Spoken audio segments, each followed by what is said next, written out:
امام فخر الدین رازی رحمۃ اللہ علیہ، آپ کی وفات کا وقت قریب آیا، آپ کی وفات کا وقت قریب آیا تو نزع کی حالت میں شیطان آ گیا، ابلیس آ گیا، کہنے لگا اے فخر الدین رازی، ساری زندگی تو نے خدا کو پہچاننے کے لیے خدا کے وجود کے اوپر دلائل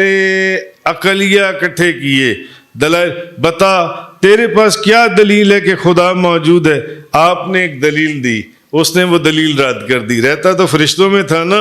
جہاں سے دھتکارا گیا تھا اور لعنت مسلط کی گئی تھی قیامت تک کے لیے، تو کہنے لگا اب جانتا تھا، چیزیں تو جانتا تھا، آپ نے دلیل دی، اس نے اس دلیل کو رد کر دیا، آپ نے دوسری دلیل دی، اس نے اس دلیل کو بھی رد کر دیا، آپ نے تیسری دلیل دی، اس نے اس دلیل کو بھی رد کر دیا۔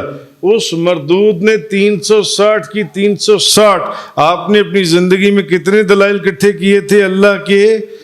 360، اللہ کے وجود کے اوپر دلائل عقلیہ 360، اس نے ساری دلیلوں کو رد کر دیا۔ آپ مایوس ہو گئے، پسینے پسینے ہو گئے، اب آپ پریشان ہیں اور آنکھوں میں آنسو ہیں، آخری وقت ہے، اور میں ابلیس کو جون سے ساری زندگی جس عنوان کے اوپر میں مناظرے کرتا رہا اور کتابیں لکھتا رہا اور میں محنت کرتا رہا، اسی کے اندر اس نے مجھے لاجواب کر دیا، میرے سارے دلائل اس نے رد کر دیے۔ آپ کے پیر و مرشد، آخری وقت ہے امام فخر الدین رازی رحمۃ اللہ علیہ، آخری وقت ہے، آپ کے پیر و مرشد کسی دوسرے شہر میں اس وقت کہیں دور دراز، آپ وضو فرما رہے تھے، آپ نے وضو کا پانی ہوا میں اچھالا اور وہ وضو کا پانی آ کر امام فخر الدین رازی کے منہ کے اوپر گرا اور آواز آئی آپ کے پیر و مرشد خواجہ نجم الدین کبریٰ کی کہ اے فخر الدین رازی، اس ابلیس کو یہ کیوں نہیں کہتا کہ میں خدا کو بغیر دلیل کے مانتا ہوں، بغیر دلیل کے۔ اب جب تم یہ کہہ دو گے کہ میں خدا کے وجود کا بغیر دلیل کے قائل ہوں، تو اب وہ تجھ سے دلیل کیسے مانگے گا؟